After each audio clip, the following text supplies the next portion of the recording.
The European Union and United States are expected to lift sanctions against Iran this weekend. They're waiting for the International Atomic Energy Agency, or IAEA, to officially verify that Tehran has kept its promises under a landmark nuclear deal. CCTV's Elmira Jafari takes a look at how lifting the sanctions could impact Iran and the rest of the world. As Iran spends its final days under Western sanctions, foreign companies are anxious to get back in and do business in a market many see having lucrative potential.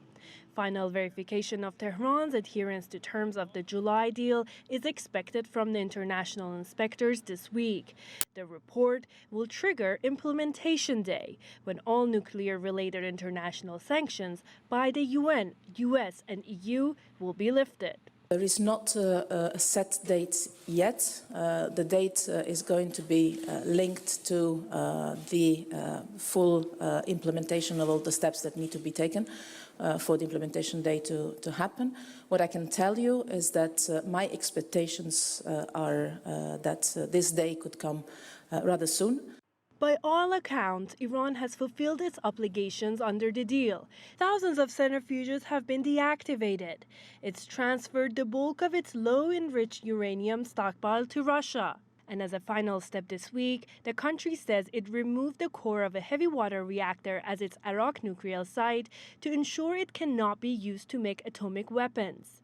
According to Iran's central bank chief, proceedings are already underway to retrieve about $30 billion from overseas banks that will be unfrozen when sanctions are lifted.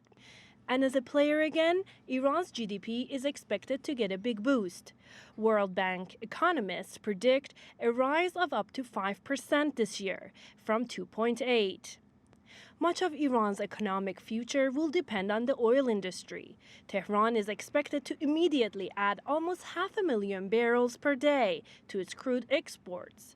But with the collapse of oil prices, now well below $40 a barrel, profits will be kept in check. The automotive industry is another promising sector.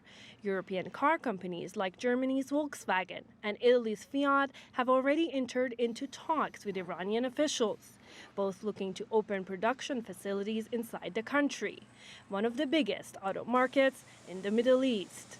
Iran says it's looking forward to what it's calling a year of economic prosperity as the country sheds sanctions and reconnects to the rest of the world. Interested parties both inside and outside of the country are now hoping for a smooth transition.